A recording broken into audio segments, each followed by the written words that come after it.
Welcome to Treasure Valley Podcast. I'm Chuck. This episode is brought to you by LowerGentry Studios. LowerGentry Studios is a film production company that specializes in high-quality productions at a low cost.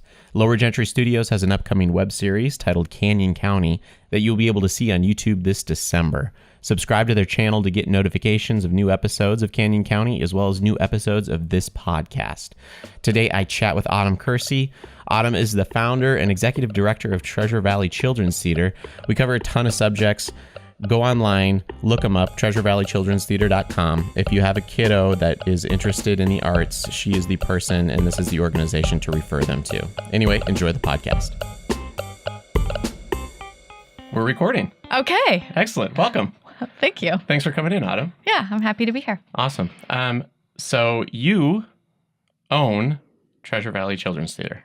Well, I am the founder and executive director of Treasure Valley Children's Theater. It's actually sort of technically owned by a board of directors because we're a nonprofit organization. Okay. But I started the company in 2012. 2012? Yes. Right on. And what was the motivation for doing so? I was approaching 40 and I was looking at my life and taking stock of my skills and abilities and did not want to work for somebody else any longer. And I've always enjoyed working in theater with young people. Mm-hmm. In particular, I grew up doing theater, and the skills that I learned from that experience set me on my path. And I felt like I had those same skills to share with other young people, and sat on an airplane ride to I don't even remember where and wrote a business plan. So you wrote this on the clock? I may have been on a flight for a business trip. I don't recall, but I do know that the business plan just sort of poured out of me. And that the next day I went and filed for licensure with the state of Idaho, and we were rolling. Dang. Yeah. So it was that fast. Yeah. I mean, I have been toying with this idea of working in children's theater in Idaho, but nothing really existed at the level that I was hoping to mirror. And it really didn't occur to me until I had spent some years at the Idaho Business Review meeting business owners and hearing their stories.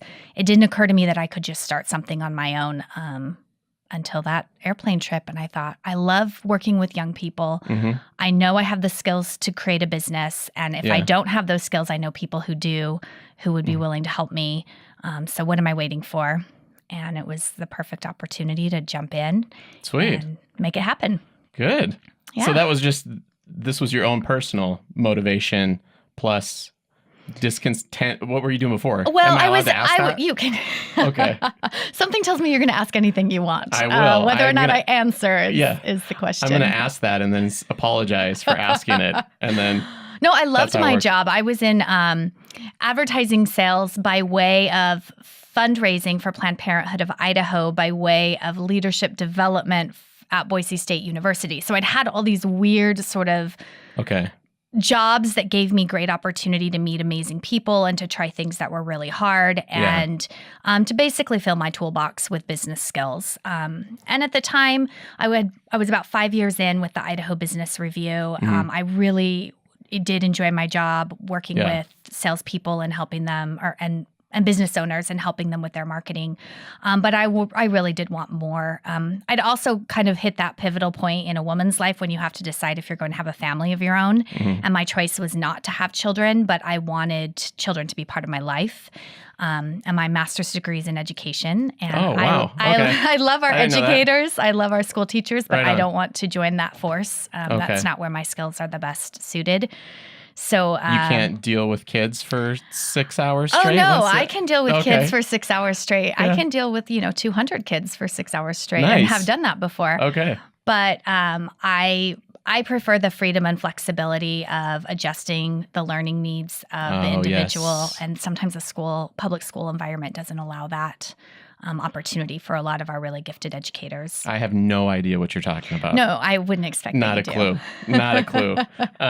No, that makes perfect sense because a lot of times, like public school, which I'm a teacher, public school has a lot of different hoops that you're supposed to jump through. Yeah. Where, a private sector, I'm not familiar with it. I've never worked in it, but I would imagine that might be a little bit more Yeah. flexible. Well, and I wanted to use theater as my toolbox to change the world. So my focus was really, involve young people who want to perform in an environment where first of all, they feel safe and they feel like they can take some risks and that they're going to be rewarded for their mistakes, and that we don't have to push toward a test or push toward a performance, and that we have small class sizes. So our philosophy at TVCT is to keep our class sizes under 15. Oh, so that that's amazing. Yeah, so our educators have a real opportunity to connect with young people. They're not just pushing, pegs around the floor and saying, you stand here and you do this, but really helping the young people try things that are new and scary to them. And that's hard to do in a room of 30 kids, right? When you're just trying to push through a lesson plan. Sometimes kids get pushed into scary situations just because there are so many of them. Yes, and that's happened too. And that's happened too. Now, our performance programs where we work with young people to create a performance for the community are often much larger groups, but we have them for a great deal longer. And we oftentimes will break them up into smaller groups so that we can make sure they get that one-on-one experience with us. Cool. So what are the nuts and bolts of the Treasure Valley Children's Theater, maybe? Because I didn't realize. Is it in the summer times that you're spending all this time with the kiddos, or? That's a great question. So essentially my elevator speech for Treasure Valley Children's Theater, for anyone who's not familiar with us, is that we do 3 things. Do you need some music? Maybe music? I do. A little okay. Da, da, da, da. I can layer it in post-production. Okay, please do. We do 3 things. We have a professional adult acting company that produces plays for kids to see year-round. We are currently in a touring mode, so our adult company is out in the community providing live theater experiences for young audiences. Not every kid wants to be on stage or take an acting class, but we believe that every kid should have access to live theater regularly. Okay, so these people go around to different schools then, kind of? And we tour schools and libraries and community spaces. Do you do that all in the Treasure Valley mostly? Or? Mostly Treasure Valley. We haven't stepped outside of that boundary at this point. Okay, right on. Yeah. The second thing we do is education. We're a year-round education provider and training provider for kids as young as 4, all the way up to adult. Okay. Providing beginning acting, improvisation, musical theater, voice lessons, private coaching. And we provide that service year-round. Summers are big camp times, but during the school year, we do a lot of after-school programming, including quite a few programs at the schools themselves in the form of an after-school drama club. Okay. Yeah. And then the third thing we do, which is really our capstone program, and the program that this entire foundation was built upon, is our Leadership Through Performing Arts, where we audition young people between the ages of 8 and 18. It's always very competitive. We select between 40 and 60, depending on the needs of the title of the show that we're producing. Okay. And then they spend about 70 hours with us preparing a performance for the community. But in that rehearsal time, we're also instituting some leadership and life skill lessons. Okay. What does that look like? I'm curious about that. Yeah. So we do this activity called the business of theater, like within the first 6 hours of their time with us. And it's really an activity that reinforces the value of continuing a mathematics education. A lot of students in the arts think that math doesn't matter. I'm here to tell you that math really matters in us, particularly in theater. Yes. Starving artists. Yeah. If you want to accomplish your goals in life, you need to know how to balance your budget.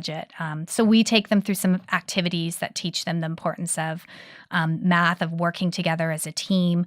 We really emphasize how many people it takes to create a live theater performance. Just a little anecdote, I went to see a community play last night with a friend, and he doesn't go to theater often, and he's looking at the actors. He's like, oh, there's only 5 actors in this play. And I'm like, yeah. Oh, that must be simple. Right. And then he looks down and he's like, and there's 25 people behind the scenes. I'm like, that's kind of how it is. And we want our young people in the arts to understand that, sure, maybe there's, one Jasmine in Aladdin, but there's 15 other people backstage making sure that she's got a costume and a prop and the lights are turned on and the sound is happening. And oh, by the way, those are the jobs that actually pay you in theater. Yeah. So one of our long-term goals is to make sure we have a really hefty technical theater training program for young people as well. That's really good. Yeah. It seems like actors can just be thrown to the wayside at any given point in time, right? Well, I mean, I think you can appreciate as someone who produces art in the film world, there's a lot of actors in the area. There are. Not always a lot of people who want to hold the boom mic or, move the chords. There aren't the people that dial want to hold in the sound. Yeah, there are some really great people out there that definitely do that, but yeah, that's a skill set. People that don't want the limelight, it's harder to find. Yes. Those people. Yeah. And with the acting, I was actually chatting with Patty previously about teenagers. And so she created Actors Forum, and one of the needs in community theater she thought were teenagers. And I think that's kind of interesting. You work with the older kids on learning the business. Yeah. How is your attendance with teenagers? Is it lower? It is. Okay. Yeah, it definitely is. So we have found in the 7 years of our existence, almost 7, our sweet spot is that 8 to 14-year-old range. It's a range that is underserved in the arts community in terms of just opportunity to be on stage and to perform. There's plenty of educational experience opportunity, but not necessarily performance opportunity. So we have discovered that the teens, that sort of 15 and older crowd, they really just want to perform.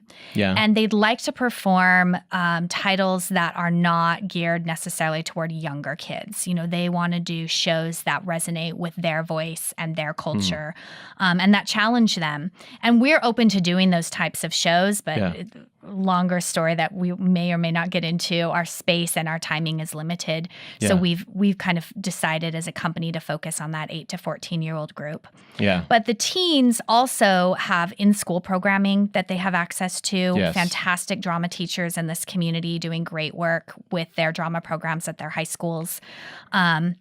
Some of the community theaters have recognized that there's a need to select a season that would allow some of our local teens to stretch their legs on their stage. Yeah. And we're seeing a bit more of that.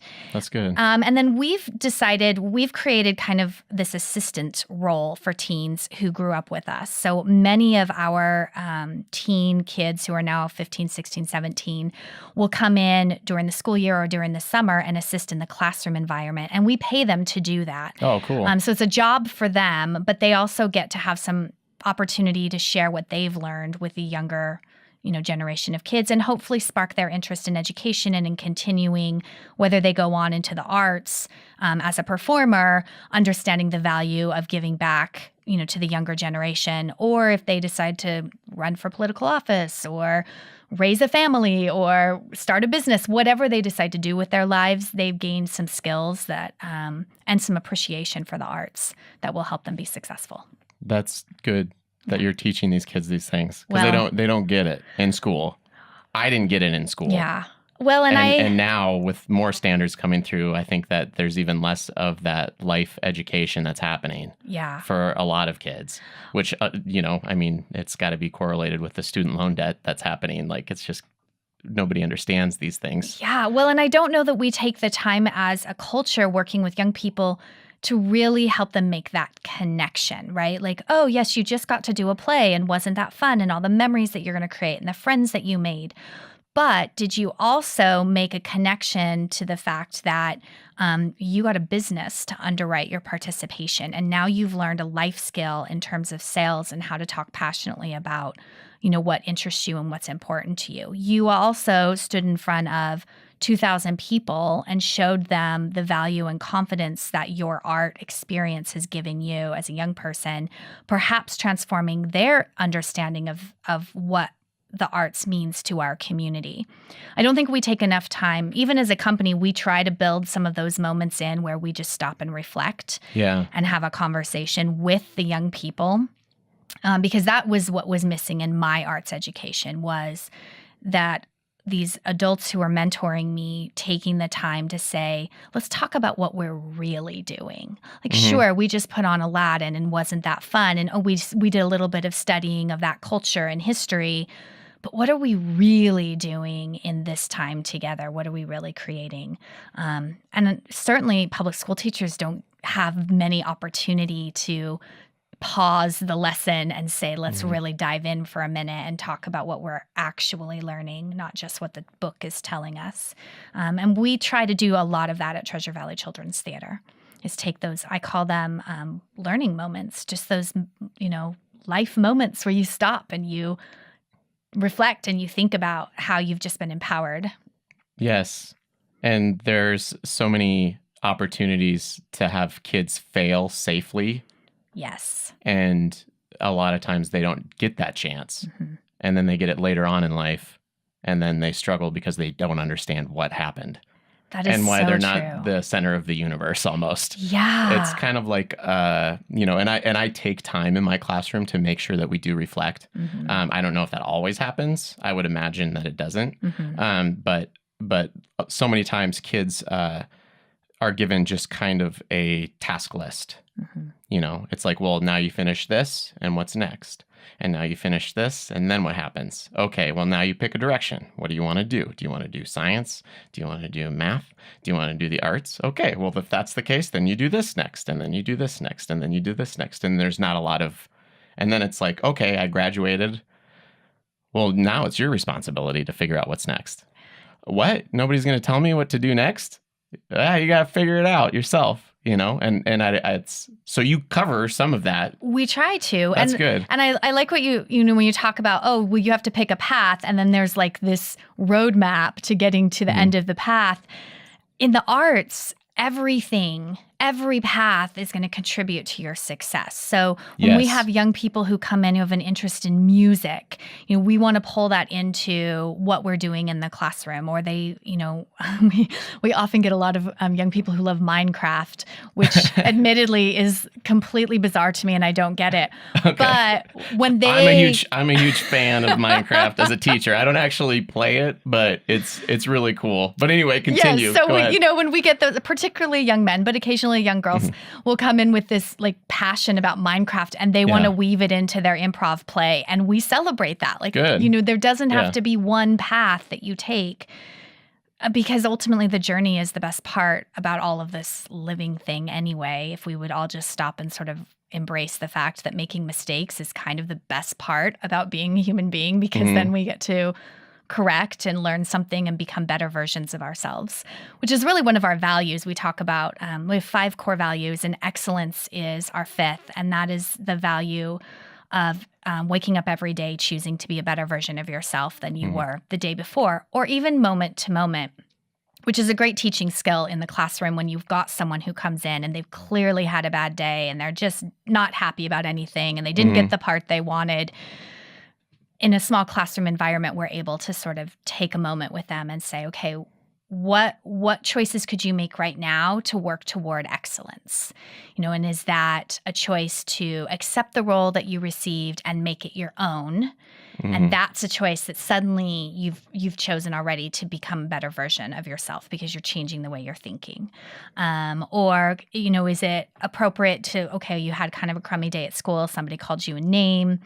Can we shake that off by choosing to maybe feel like they must have been having a bad day too if they're calling me a name, and again altering the way we think about the situation, empathy, and expressing empathy. So all of that to say that we know probably less than 2% of the kids who ever take a program with Treasure Valley Children's Theater will have a career in the arts. But that's how we change the world.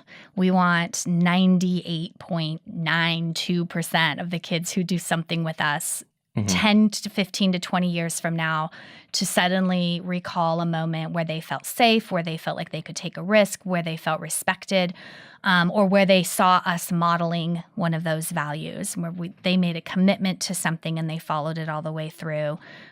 These are the values in our world at Treasure Valley Children's Theater that we believe will empower young people to understand their responsibility to their community and to other people. And that's what will change the world, one theater kid at a time. There you go.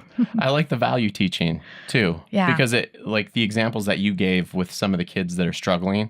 I've worked with struggling kids. I was in mental health for years. And so a lot of times those kids get a lot of those lessons because they get to experience failure, they get to experience discomfort.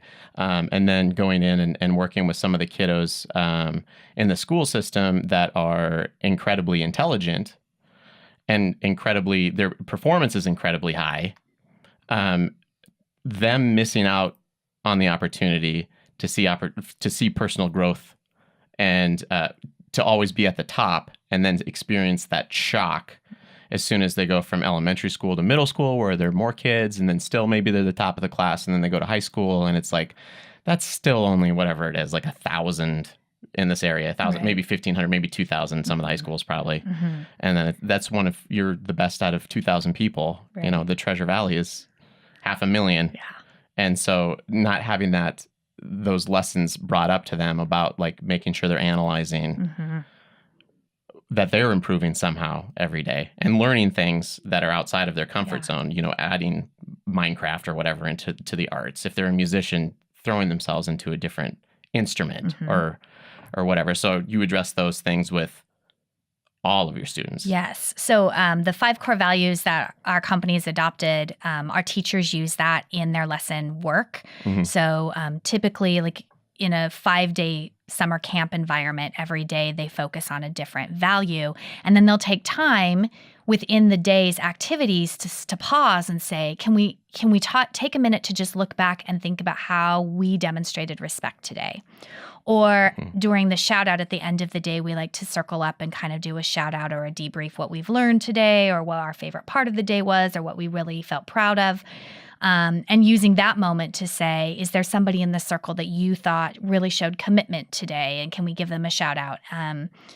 Again, I think any TVCT student who's done probably more than 2 or 3 programs with us can recite the values, because we drill them. And they're thinking about them too, hopefully, not just yeah. regurgitating. Well, we sure hope so, but it's, you just, some Lead of a them horse you to water. reach, some of them you Yeah. don't. That's true. Yeah, that's true. But it's helpful as a teacher too, because I think it's really easy when you're trying to manage a classroom, and we do get a lot of dramatic kids who like to be the center of attention. I don't know. And reminding them to practice. You know, we're going to practice respect right now. Yeah. We're going to, because they get practice. They understand rehearsal. And it suddenly it diffuses the room from you're not being respectful into, hey, remember that agreement we all made on the first day? Let's just practice that respect thing right now. And I've used that in so many different settings with theater kids and without theater kids. And I feel like it just really like brings everybody together.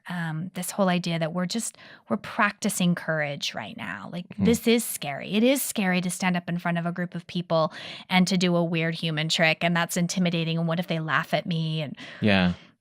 well, Do you let's force just the kids out of practice their comfort zone? I'm it. sorry We to never. interrupt you. No, that's a great I mean, question. do you give them?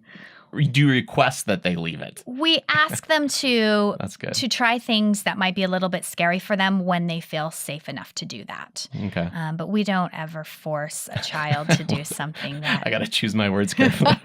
Yeah, they don't get to eat lunch until they. No. Actually, I was monitoring one of our camps a couple of weeks ago, and a student assistant was leading an activity. And he was being a little more heavy-handed than I'm used to seeing any of our teachers or our student assistants sort of be. And it was like, no, everybody will participate. Everybody is participating. And after 3 or 4 times, when a couple of kids were like, I'm not doing that. Yeah. I said, screw you, buddy. how about we work while watching? And this is a concept that was introduced to me through the Suzuki training through Boise State University and Boise Contemporary Theater. This idea that even watching other people work is learning. You are learning. And so it's working while watching.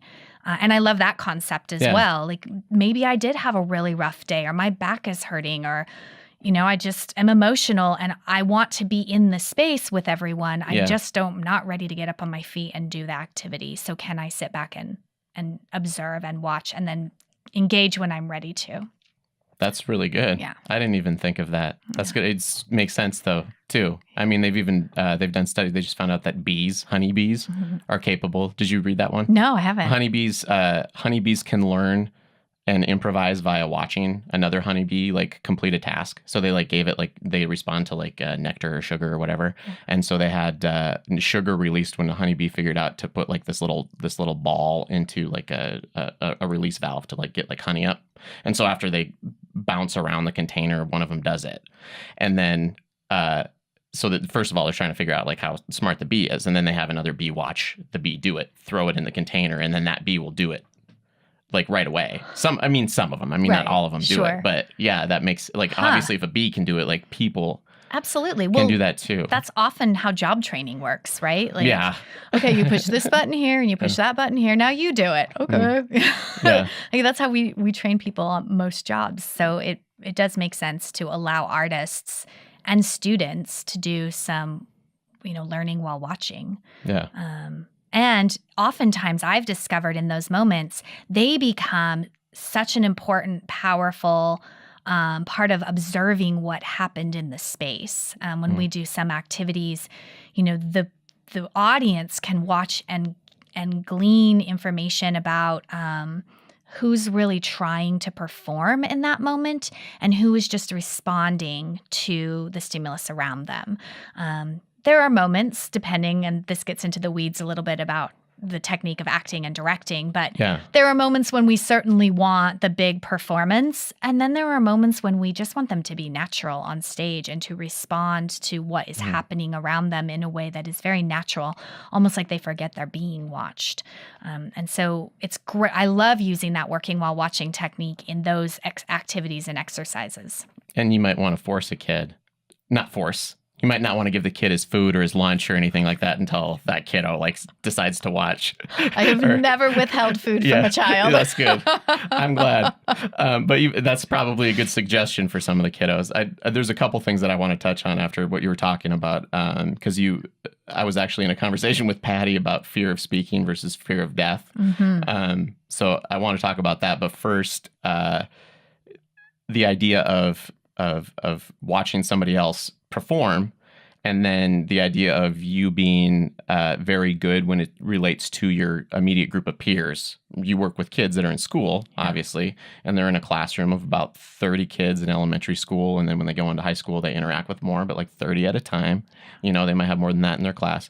And since you're servicing such a big area, you must get some of those kiddos that think that they're pretty amazing when it comes to those types of skills and the dramatic skills and the class clown, and they want to be loud, and then maybe do some of them get that lesson pretty quickly that maybe they aren't as amazing as they thought they were once they get thrown into a larger group with a lot of people that are similar to themselves? That is a great question. I almost wish we had some of our students here to answer. I have found and we always grab, the kids who are, your class clowns and who are loud and who are the first to raise their hand. They're coming to Treasure Valley Children's Theater for performance experiences because they want to perform. They want to be in front of people. Yeah. And we get quite a few of them. Sometimes we've had classes with 15 of them, and it gets really loud and they're all sort of vying for. But that's where our values become so critical to setting the stage of the room and how we work together. There has been one instance, and I'll share a story that I'm not entirely proud of. I was leading a workshop on auditions. Mm-hmm. And I had a young lady in the workshop who was just determined to be the loudest and the most talkative, and sort of the biggest one of the group. Mm-hmm. And I felt like she was at a place emotionally and with her own confidence that it would be all right for me to sort of call her out a little bit. Okay. I don't know that I would do that again. And she is still a student and she is a leader in our organization. And this was about 4 years ago. But I did kind of call her out and I said, I want to, as a casting director, I want to point out to you that I'm observing your behavior from the moment you walk in the room.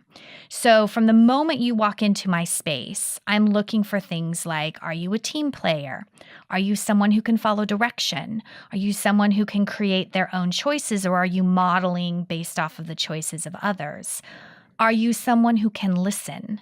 Mm-hmm. And I did say to her, at this point in time, if I were looking at you for a role, I would not cast you because your behavior has demonstrated to me that you need to be the center of attention and you're being very loud and you're talking over the top of other students, which is a sign to me that you're not ready for the type of serious work that it would take to be in my show. And that kind of shut her down. Mm-hmm. And then I felt pretty bad about it. And we had a one-on-one after. And I just said, that wasn't intended to make you feel bad. It was intended to educate you. Yeah. But you really do need to monitor, particularly if you're a big personality.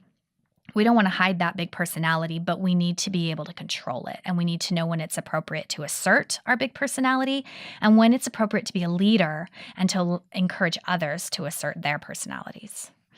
That's a good lesson to give a kid while it's still safe. Yes. And I think it went over well, but I do think back on that experience often and go, gosh, that might have come across as really harsh. But to come back to something that you said, I have found that young people in theater, particularly in our programs, who are disappointed by the loss of a role that they didn't receive. Get used to that. Right. Yeah. They actually take it really well. That's good. Their parents don't take it as well. Did somebody's dream die at home? We've had some instances where, parents have called us, I don't understand. They've worked so hard. They're so talented. Yes, they have worked hard. And yes, they are absolutely talented. They are not right for this particular role. That's been probably one of the biggest obstacles. The kids, there'll be some shed tears. There'll be a little bit of frustration. But we spend a lot of time talking about the value of disappointment. Yeah. Because that is life. You will be disappointed. You get to decide what you do with that disappointment to turn it into opportunity. Yeah. The failure needs to come in school early on, not just by grades and things like that, but in the educational process to where they have the opportunity to give it to them again. Yes. To learn from it. Yeah. That's good. And then you take a huge chunk of those kiddos that from the Treasure Valley and cream of the crop almost, I would imagine. And then have them compete with each other. Yeah. Give them background training in case they do find something else that they want to do in theater, maybe not on the stage. How many of the kiddos do you get that are interested in things like lighting, directing? Yeah, more and more. Okay. We've found in the last couple of years quite a few more requests for I want to work backstage. I want to learn how to stage manage. I'm very interested in wardrobe or costuming or stage makeup, which is exciting to us because we want to be able to provide that level of experience for these, 14, 15, 16-year-olds. When I did theater as a child, we were never even offered the opportunity to paint the set. That wasn't something that we were allowed to do in my environment. So it's always been important to me. And I started working with youth in theater back in 2000 at Boise Little Theater. I started a program over there that's still continuing with the whole idea that the kids would run the show. Like that ultimately it would be facilitated or mentored by adults, but that they would be the ones designing the set and building the set and creating the costumes. And it would be their show when the curtain went up. And we've gotten very close a few times. That program's in its 19th year. And it's gotten close to being a fully student-driven production. Oh, wow. So we've got high hopes that will happen in the next 10. Now, in Treasure Valley Children's Theater, do you have productions that you let kids just... Not yet. Okay. Small ones, I bet. Not maybe quite. Not in front of... Okay. We're piloting a program this fall called Stage Production for kids ages, I want to say 10 to 15. And the whole intent of that program is from the very beginning, how do we pick the show? How do we plan for the show? How do we build the team that's going to help us produce the show, raise the money, so that they get sort of a Cliff Notes version of how this all comes together, but with their final it's not really a performance. Their final report being that there will be some student-directed scenes from the script that we've selected so that they get a chance to kind of get involved in that piece of it. But our company's in a little bit of a strange spot right now because we're technically homeless. We don't have a building where we can facilitate these programs. So we're in a position where we go out into the community and we try to forge partnerships with churches and other theater organizations and schools and use their space to deliver our programming. Yeah. And that model is working for now. And I don't know that even if we are in a building eventually, which we will be, I don't know that we will necessarily abandon that model because we reach a lot more kids when we can go into their neighborhoods and offer programming right by where they live. So I think we'll continue that. But it has limited our ability to provide the level of technical theater education and experience that we would like to be able to offer. So that's coming down the road. That takes space. It takes the tools. The lights and the if you have microphones and all of those things, soundboards and all sorts of stuff. That would be, but nonprofit status has to help as far as like being able to get in connections. People don't ask you as many questions as far as like who's. Well, everybody still wants rent. So. What? That makes sense, I guess. Yeah. There aren't a whole lot of sure, come and use our building for free opportunities out there. Those nonprofit organizations who've been blessed with that, I hope that they recognize how grateful they are. They should be. Yeah, they should be, definitely. So even without any of with limited, technical practice, you guys focus on stage performance, and it sounds like you educate these kids in a lot of background. As far as the business end, which is huge, I think. I believe, it's my personal belief, before a kid graduates from high school, we shouldn't be concerned about them passing a test on their basic math is good and reading and things like that, but they should pass a test on how to manage their money, what a loan payment would be on a vehicle, what rent looks like, what the taxes would be taken out of their income, how much money they need to make on an hourly basis once they leave high school, if they go to college, what those payments are going to look like. Like we just throw them out to the wolves, so that's kind of scary to me. But the other thing besides that is the kiddos going out into the world and people that don't have the confidence to voice their opinion. And I think that runs deeper.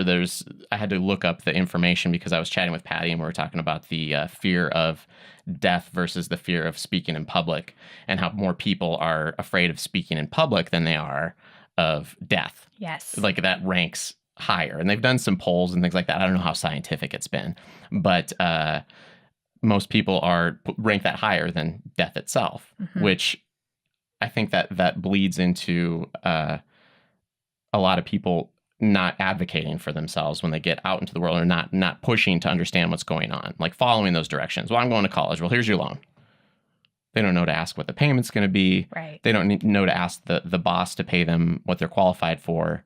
And then there might be some suffering because of that financial suffering that's happened. What's your take on that with these kiddos? Like what do you see in your kids that come out of your program versus just, I don't know how many of any other kids you get to run into, but subjectively. Well, there's been some really wonderful research done by the Americans in the arts in regards to outcomes of young people who are engaged in an arts program versus young people who are not. Okay. And young people in arts programming are more likely to actually perform better on their SATs. They're more likely to go on to college. They are more likely to be active in their community at some kind of volunteerism level, whether that's public office or that's sitting on the school board or that's simply running your PTO, whatever that may be. Young people who have engaged in arts education are more likely to be, I suppose, if you wanted to qualify, a successful, active, involved adult in their community, they're more likely to do those sorts of things. What I've noticed at Treasure Valley Children's Theater, our students don't seem to have a problem speaking in public.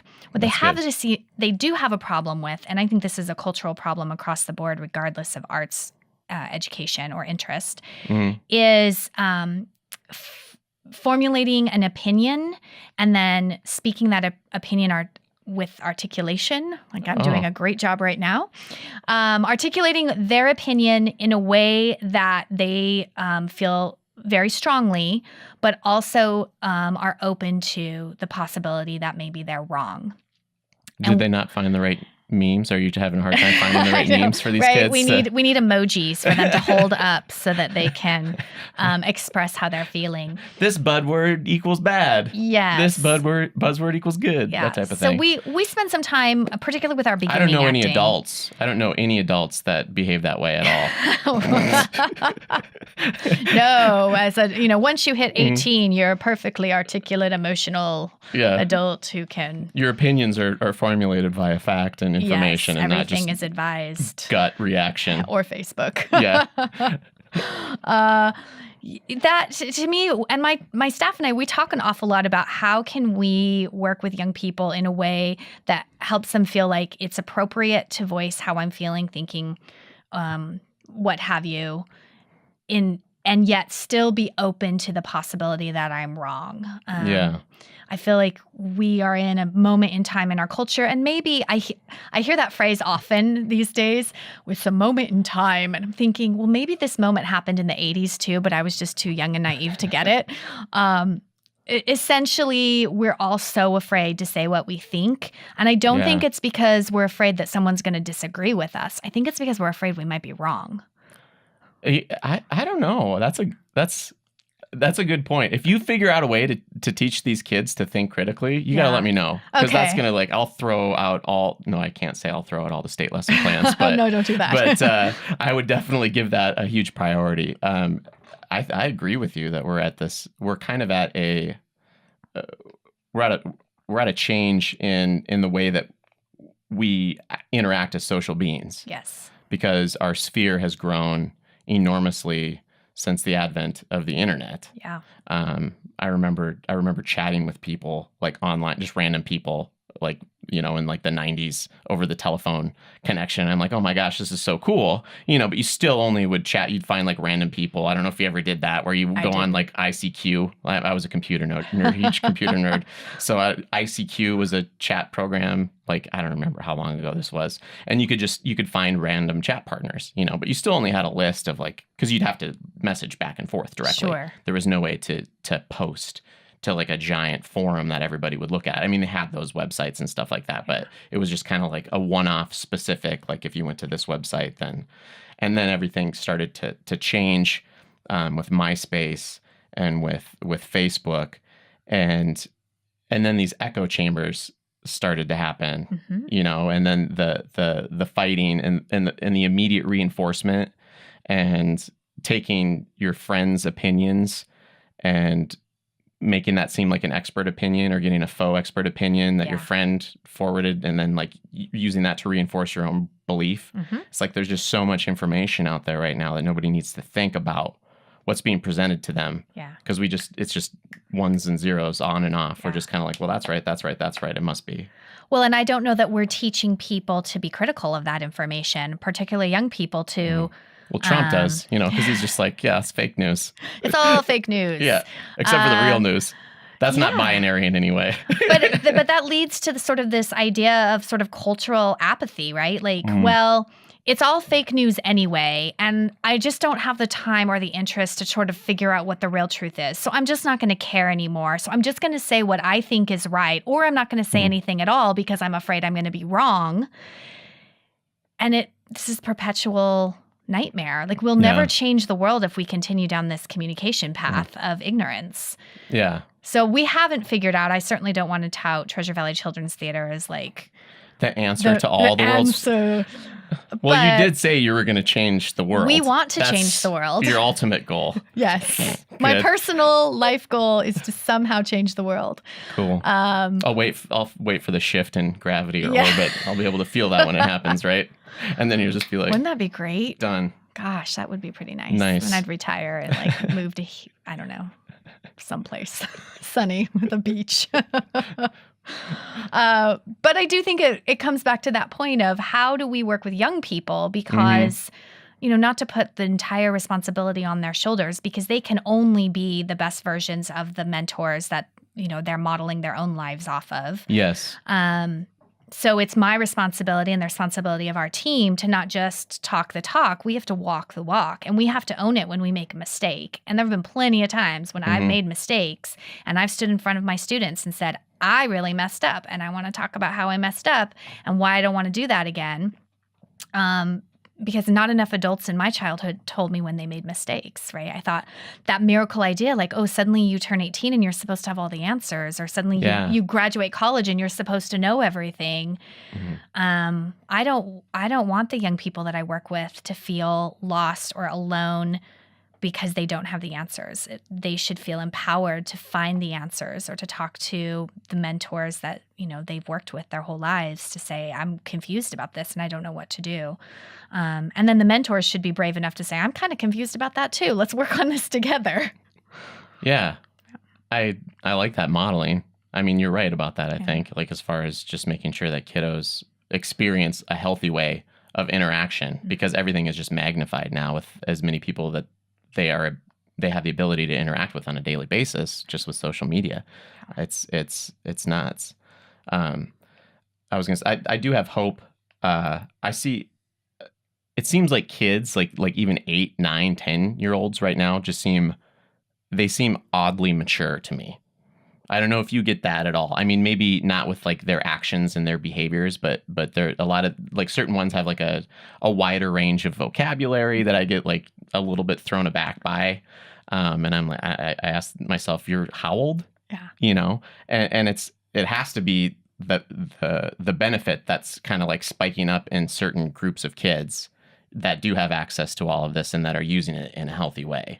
I think our brains are obviously, like, kids develop and they are able to handle more at a younger age than, you look at somebody that's 25 that's trying to learn how to speak a second language, but you throw 3 languages at a 1-year-old, they're going to come out at the age of 5 babbling in all 3 of them. Yeah. It's kind of like, my hope is just, we haven't, in 2008, when everybody got a smartphone, like, the adults in the world just didn't have the capability to cope with it. And right now, we're like the last 10 years, we're kind of going through this slow, painful process of realizing that once everybody had access to all this and all this social communication that we didn't have any access to before at our fingertips, and we're addicted to it, and we can't drive correctly any longer because we're so concerned about what's on our phone. Right. I'm hoping that this next generation of kids, since they're growing up with it, they won't see it as such a novelty, hopefully. I mean, I don't know. What is it like for you with the kiddos on the social media? How often do you deal with that versus the adults in your life? Because obviously you get to know some of these kids. I do. I work with the younger ones though, so I don't see, not all of them have access to the phones, but the teenagers, I would imagine they do. Yeah. We always hear the stories about the ones that commit suicide, but the news loves just like the worst news ever. They like terrible things. Yeah, they just want to talk about the bad stuff, right? It sells advertising. Right. Well, I think good stuff could sell advertising too. I have hope. Yeah. So I will definitely answer that question. I want to kind of jump back to this idea that these sort of, 7, 8, 9, 10-year-old kids are coming in and their vocabulary is so much better and they're reading chapter books and all of this sort of thing. I believed, and I really can only form this notion based off of my own personal experiences, but when I grew up, I didn't have access to multiple types of summer camp experiences. I mean, it was like church camp and Bible camp and maybe a theater camp if you're lucky. Mine was the weird one where everybody disappeared for a long time and then they all came back wearing the same t-shirt. Okay. And it had a cross on the back, and they all had like something that they weren't supposed to talk about. It wasn't a Catholic one. Okay. I wasn't was super worried about it, but as I got older, I found out that they were all like hugging trees, and then they kept them closed up in a gym, and they blocked out the windows, and they controlled when they were sleeping. They took all the clocks out. Is this a plot for a movie you're writing? No, this is an honest to God like camp that they used to have. This is in South Dakota. Okay. So they were they took these kids, and Anyway, so I didn't go to camps. I think Thank your goodness for listeners my really want to parents. hear more Yeah. about this crazy camp. I feel like there's a good movie plot in there. Teens Encounter Yeah. Christ is what it was called. Okay. Yeah, Teens Encounter Christ. I don't know if they're still around, but it was in South Dakota. Wow. And they would. I found out from one of my friends after we were adults, because they weren't allowed to talk about it. They would just come to school all sporting the same clothes. Huh. And then and they're like, we're not supposed to say what happens. You need to come find out. And then I found out that they would sleep deprive all these kids, and then they'd have a religious moment after like hours of sleep deprivation, and then so they would all just be like crying and like emotional, and then they'd throw some biblical quotes and some God and stuff in there, and then they'd send them all back to school. Okay. Yeah, I mean, it was pretty legitimate. Wow. I mean, Anyway, sorry. sleep deprivation. I'm going to keep that one in my back pocket. Yeah, I mean, it's good. But I do think that young people today are and their parents are savvy, and they're getting their kids involved in lots of different types of activities. One of our biggest frustrations in producing theater is these kids have schedules that are like they need an assistant to keep track of their schedule. Oh my gosh. They've, if it isn't violin is that the maturity level that we're seeing? Well, they're just Wow. little CEOs running their activities life and then going to Dang. school. I think I see a lot more of that from kids who are coming from relatively upper middle class homes. Okay. They're reading lots and lots of books, and they're learning other languages, and they're going to special schools and all of that fun stuff. But in terms of smart devices, we kind of have a no smart device policy at Treasure Valley Children's Theater. That's Our good. older kids will bring them in, and we, have them put them away for class time, and on break they can take them out and look at them. But class time, rehearsal time, there's no smart devices. And we hold that same rule for our staff. When we do our, staff training, we say, when the kid walks into the room, they're the most important person in the room. So your Yeah. phone needs to not be in your hand. It's okay if it's out to keep track of time, that sort of thing. Yeah. I have my phone out often to like video or take, pictures or post on social media, but I let the kids know, hey, I'm taking video right now, or I'm posting right now, to let the world know about our process. But yeah, we don't seem to have a whole lot of problem with phones. We've had a few kids come through who are more interested in playing video games on their devices than they are in engaging in class. And we typically kind of do a 1, 2, 3. Okay, 3 times we bring mom in or dad in and talk about, is this the right fit for you? Because we would like them to engage. And the whole working while watching method doesn't work if you're watching your video game. Right, like going to bed with your biology book under your pillow, hoping you'll wake up with Yeah. something good. Yeah, it's not super helpful. Still got to study. Still need to study, yes. So you don't run into a lot of issues with the kids on the social media or anybody complaining or bringing that kind of drama into.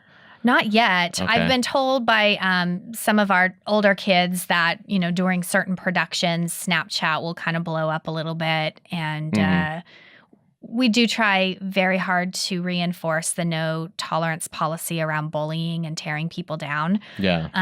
But our approach to that isn't, we don't bully and we love each other. It's, we know why people bully. They bully because there's something wrong in their life, and they're trying to deflect, and they're trying to build themselves up by tearing somebody else down, which never actually works. It's just what they're doing because they think it might work. And so in instances where we have had bullying, because every organization experiences it when you're working with kids and sometimes adults, sadly, we try to be really honest and talk about where those emotions are coming from and how we can manage them as a group.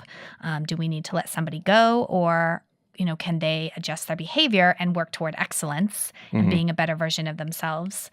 And so we haven't, fortunately, been in a situation where we've had to dismiss a young person because they've made a choice to be unsupportive. That's good. Yeah. That's good. It's really, I like your explanation, because I use the same one when I'm working with people in general. I read a study recently about rats. And so like kids will get this stuff, like even 10-year-olds. It's kind of amazing because they'll ask questions, they'll get engaged, especially when you're talking about something. The bullying, I think, is from what I see in the community that I work in, I don't see it as much as like when I was a kid, like because there used to be all sorts of crazy stuff going on, but there wasn't any supervision really to speak of, there was, but like, that was after the night lights when the lights came on in the streets, then we would come home. But they understand, if you explain it to them that way, they understand very complicated concepts like that. Like, it's like an empathetic thing, like something bad's going on. You should feel bad for this person. And so with the rats, the rats will lash out on a weaker rat. A stronger rat, if you like prod it and give it pain, it'll lash out on a weaker rat, and it will release either endorphins or like lower their cortisol level, and to where their brain is reinforced for like being physically violent against a smaller adversary after they have experienced pain and suffering. So it's like even like these lower beings will just crank that out. And so like I like to explain that to kids because they get that stuff. Like they understand, like, and I'm like, what are we? Are we rats or are we people? What makes us better than the animals? We need to make sure that we are thinking about what we're doing. I think that kind of bleeds into the... That's fantastic. I'm using that analogy. You like to read the most interesting reports. Yeah. And listen, and just listen to science and watch documentaries and things like that. But it's psychology is my background. Yeah. And so I love this stuff. I got a degree in psychology and never used it in the field per se, but I guess living with people... You can't be a school teacher and not use psychology. That's true. Like even if you have no experience in psychology, you're probably dabbling in it. Exactly. Well, I would argue that salespeople are the best amateur psychologists I have ever met. I was in car sales for a year, and so I ran into some extremely interesting people, and they knew how to interact with human beings better than anybody. Wow. Actually, military recruiters, I think, are the cream of the crop. Okay. I would just about bet. Because we were down the road. I was in Redding, California, and we were down the road from a military recruiting facility at this car lot that sold like brand new Chevy trucks, which in Redding, California, like a lot of people buy trucks. It's kind of an extension of Idaho. Even though it's in California. I've been there. Okay. Yes. And so we would get these military guys that were coming in and retiring because they did their 20 years or whatever. And every single car salesman would doubt their ability because they came from military recruiting. And every time somebody new came in, they would just like wipe the floor with everyone else. Wow. And that was like fresh sales, like they were green. They didn't have like business people like previous customers and families to turn to. Like they were just grabbing people walking on the lot and selling them new trucks. Yeah. So those people I think also are very good at psychology, not just people that work with children. The trial and error aspect, Yeah. But anyway, so back to Treasure Valley Children's Theater. We should probably stay on that subject. Well, this is fascinating. Yeah. What about so you said you do offer programs for adults. We do. Who should show interest in coming to Treasure Valley Children's Theater and participating in your programs? That's a great question. Sounds like everybody. Well, but no, not necessarily everybody. There's a lot of theater opportunity in this valley. Mm-hmm. It's sort of exploded in the last 20 years how many theater organizations are cropping up, and I feel like there's a new one every other month, which is really exciting for arts in our community. So I think if there's someone who has some training and some experience and they're looking, just for a place to stretch their legs on the stage, there's a ton of opportunity. Okay. Our opportunity for adult actors is limited to our professional acting company, which is by audition once a year, and we select a company for our season, and those are paid positions. Cool. And we do tend to look for folks who have some experience in working with interactive theater that's appropriate for young audiences, but isn't always the case. But we love new talent, and we hold those auditions in January if anyone's listening and thinking, oh, I want to give that a shot. And then this acting class, we launched it last fall. Michael Cronin, who's been a member of our company since 2012, he's an incredibly gifted actor and educator, very, very well trained. he developed a program called Actors Toolbox, and it's really designed for anyone, whether they've taken an acting class or they're just someone who's always wanted to do that and check it off their bucket list. Or they're someone who is professionally working in the community and just wants to tune up. Mm-hmm. And he's an incredibly patient, gifted educator who in his own toolbox has pretty much every method that is taught in the college environment and even beyond. And he introduces all of those methods in this. I think it's a 6 or 8 week program. Yeah. And it's ages 16 and up. So that's another area where we are trying to kind of re-engage some of our teens who, if they're not busy with school programming or doing something within the community theater environment, they can at least stay tuned up on their training and get ready for their college auditions. Cool. And then what about parents that are concerned, that are looking for opportunities for their kids? So who should contact you? Yeah. I mean, what parents? type of... We get a lot of grandparents too. We love our grandmas and grandpas. Mm-hmm. Parents, as we start them as young as 4, and wow, what do you teach a 4-year-old? With this really fun program called Creative Dramatics and Theater Play. Okay, it's a 6-week program, and every week we've taken a story like the Goldilocks and the 3 Bears, and one week we tell it with puppets, and the next week we tell it through musical instruments, and then the next week we tell it based on we create the set for it, and then we create the costumes for it. So every week we sort of layer on this idea around the single story, and on the last week they perform for their family. It's a 45-minute, quick, once-a-week kind of class for that age group, but it gets them socializing with other 4- and 5-year-olds. It gets them using their imagination in sort of a more directed kind of way versus just creating stories on their own, which they're fabulous at doing. And if you're, feeling like the well is dry for your next movie script, come hang out with some 4- and 5-year-olds because they got ideas. And it's a really fun class. So we offer that program through Meridian Parks and Recreation right now. Cool. And then we started with beginning acting. We have intro to improvisation, classes year round. And I think for a parent who's just like, okay, that sounds great, but overwhelming, and I wouldn't know where to put my kid, that's when you just give us a call. And our education director, Allison, is incredible at assessing the needs of a young person and making sure they get placed in the right program that will build their confidence and ignite their imagination. And oftentimes, a kid will jump into a beginning acting class with us and they have a great experience and they just realize that that's not really something they want to continue to do. And we assess that, after every class, we try to assess and gauge where kids are and help parents understand, okay, if you've got a kiddo who's ready, who wants to do something else, then let's help place them. Is it improv? Is it musical theater? Is it stage combat? Or if it's just they had fun, they made some friends, but they really just want to play Minecraft. Yeah. Let us be honest about that too, so that you're not.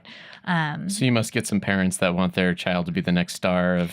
Oh, sure. Movies and I think cinema. That's a completely realistic and delightful dream to have for your young person because, everybody's child is the most gifted and the most talented. And I don't say that tongue in cheek. I really get that.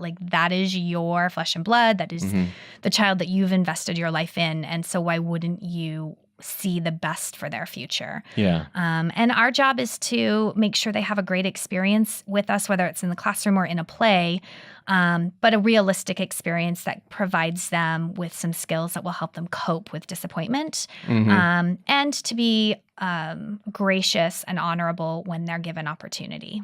That's good. You probably go over with them then how much time they spend not on stage in front of people. Yes. The iceberg. It's like an ever growing iceberg. 10% of the people are on stage, 90% are behind the scenes, and then that 10% that you see, 90% of it was just practice. Yeah.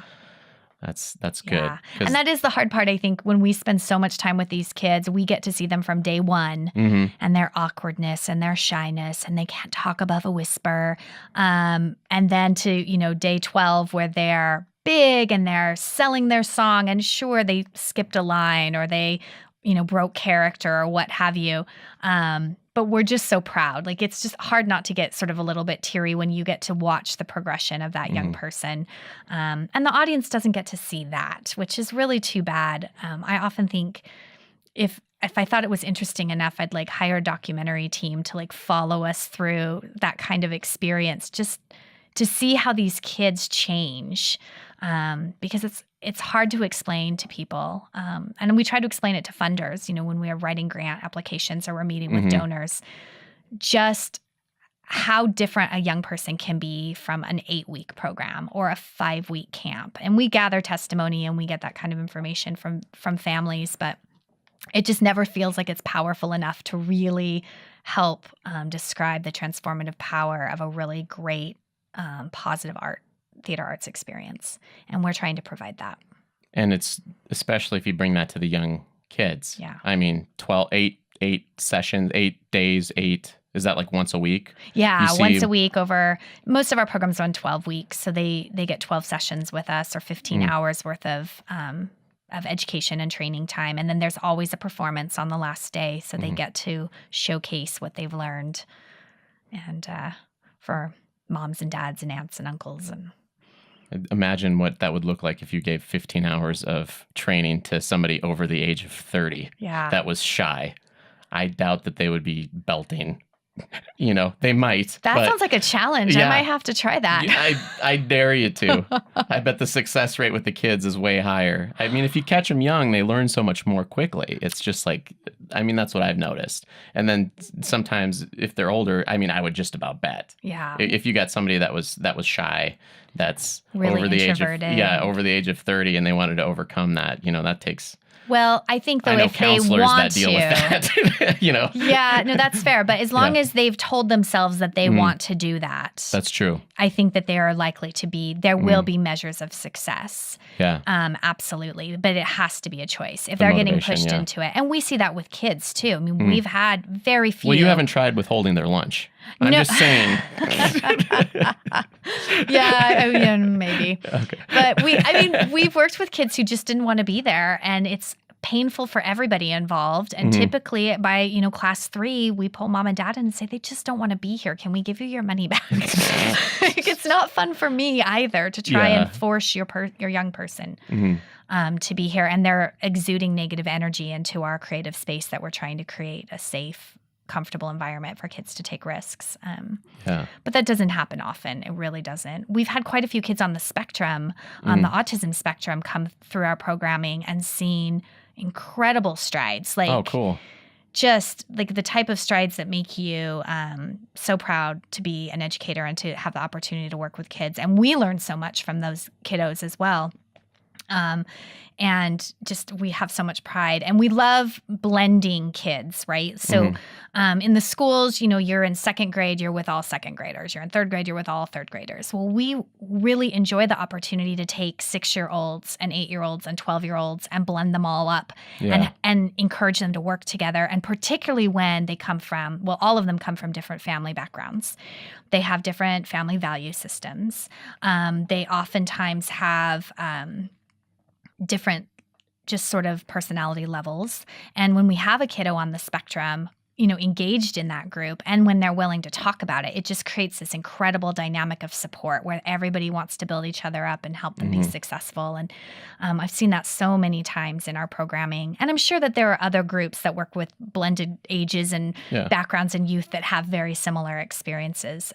But again, it's one of those things that happens in our classroom environment or our rehearsal environment that I wish I could find a way to bottle and show funders. We really are making a difference. This is how we change the world, by empowering these young people to embrace differences and to be willing to work with people who are different than they are, and to find commonality. I think Google or Apple does that in their development teams. I'm pretty sure. Yeah? I can't remember if it was one of those or one of those, the high-end tech firms. They'll throw people, instead of having a whole bunch of engineers working on a problem, obviously, you get a team together that then they're forced to work with people in different backgrounds. And then it forces people to think outside of the box rather than in their same rut. Yes. And so it sounds like you're doing that with kids. Yeah, absolutely. Maybe you just need to tell them that these giant businesses are doing it already. So, I know that it works. I know that there are business schools that are requiring their MBAs to take improvisation classes. So. Well, they should. Yeah. Makes sense. Got to be able to speak to a crowd, Right. think on your feet. So, Can't just be all the accounting. Cool. So how do people get in touch with you about the Children's Theater?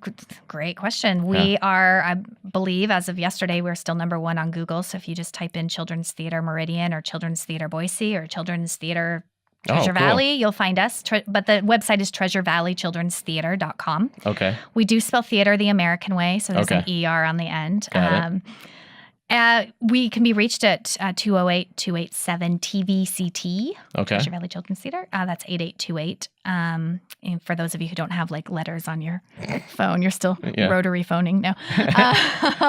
Might be a couple. Yeah, a few. We're currently officing out of the New Ventures Lab, which is in downtown Meridian. It used to be Meridian City Hall, and they've converted it to a business incubator space where there's a lot of different types of businesses in that building. They're very patient with us because we can be a bit disruptive. But that's been our temporary home since last June, and we're hopeful that will remain our temporary home until we have a building announcement, which we hope to have before the end of this year. Cool. Yeah.